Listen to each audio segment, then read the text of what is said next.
Committee member, January 6th committee member, Adam Kinzinger. Congressman, thank you for joining us this morning. Since you all subpoenaed or announced you were going to subpoena former President Trump this week, we saw his first response on Truth Social. What did you make of it? He didn't say whether or not he'd testify.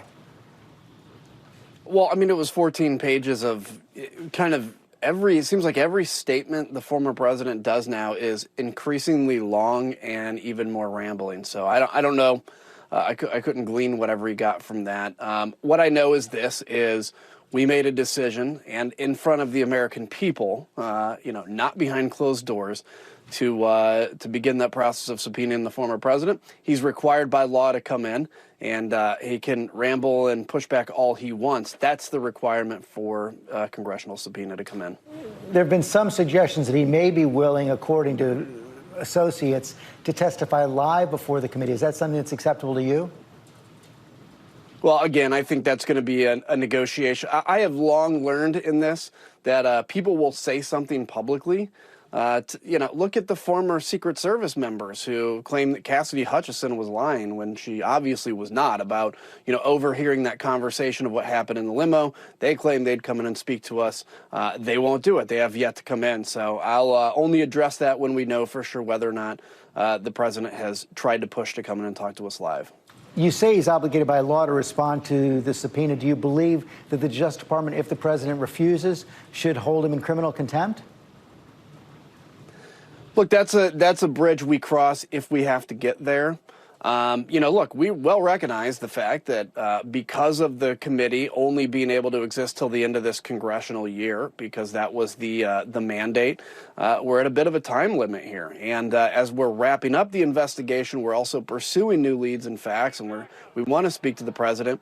Look, if he's made it clear he has nothing to hide, is what he says. So he should come in on the day we ask him to come into. If he pushes off beyond that, we'll figure out what to do next. Granted that, this is not an unprecedented move by Congress, but it's also, we recognize this is a big deal. This is a big move.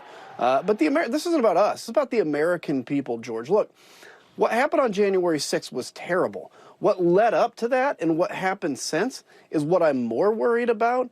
And democracies are not defined by those bad days, but how we come back from those bad days. This is that process. This is laying out before the American people what happened and determining we can never do this again. President Biden said yesterday that the committee made an overwhelming case. Should we be expecting a criminal referral? Look, again, I think the question of criminal referral really it doesn't have much of a point, because obviously DOJ is moving forward on this anyway. It's not a mandate, but I think it would be. We're certainly going to address that issue, and we'll have more to come on that when we make that decision. But regardless, it looks like DOJ has already begun this investigation. I take a lot of pride in two things. Number one, our mandate is to tell the American people the truth, come up with fixes.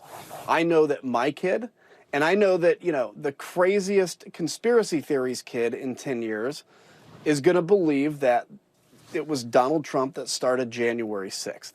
So all these conspiracies today will go away, largely because of the work we've done. I also know that the Justice Department appears to be pursuing this pretty hard. You say they will go away, but you've got an overwhelming number of Republican candidates for offices across the country this year, House, Senate, Secretaries of State, who are amplifying former President Trump's lies about the last election, basically election deniers. So the threat is continuing, isn't it? It is. It certainly is. And look, I don't think this is just going to go away organically. This is going to take the American people really standing up and making the decision that truth matters. It's why I started my organization, Country First, which is country1st.com, to say, look, I don't care if you're a Republican or Democrat, because the battle right now is truth, and the battle is the preservation of democracy. And look, with these deniers out there that can't even agree on basic facts or will lie to the American people, or people like Kevin McCarthy, who've been put in a very important position that refuses to tell the truth, because that's much harder, or that's much easier to just lie than to tell the truth and still try to win the speakership. This is the fight. And I would love to say this was going to happen easily. It's going to take everybody's work out there, working hard, because I don't think you want to leave your kids a country off like what we've been living in terms of how divided it is. As you said, the clock is ticking on the committee. What should we expect next? Well, right now, look, it's putting those facts together, putting together in more of depth, in a deeper kind of way, exactly what we know. For instance, the last hearing I did before this last one, it was about an hour and a half long. That could have been about a 4-hour hearing. So you'll see more of those details. We'll start to work on recommendations, and then again, we put out that report, and really the torch has been passed, yes, to DOJ, but also to the American people, because we're saying, here's what the deal is. Now it's up to you to stop this from happening again, and really take control as a self-governing country. What kind of a country do you want to live in? This is not acceptable how we've been doing it. We can do way better. Adam Kinzinger, thanks very much. Yeah, you bet. Hi, everyone. George Stephanopoulos here. Thanks for checking out the ABC News YouTube channel. If you'd like to get more videos, show highlights, and watch live event coverage, click on the right over here to subscribe to our channel. And don't forget to download the ABC News app for breaking news alerts. Thanks for watching.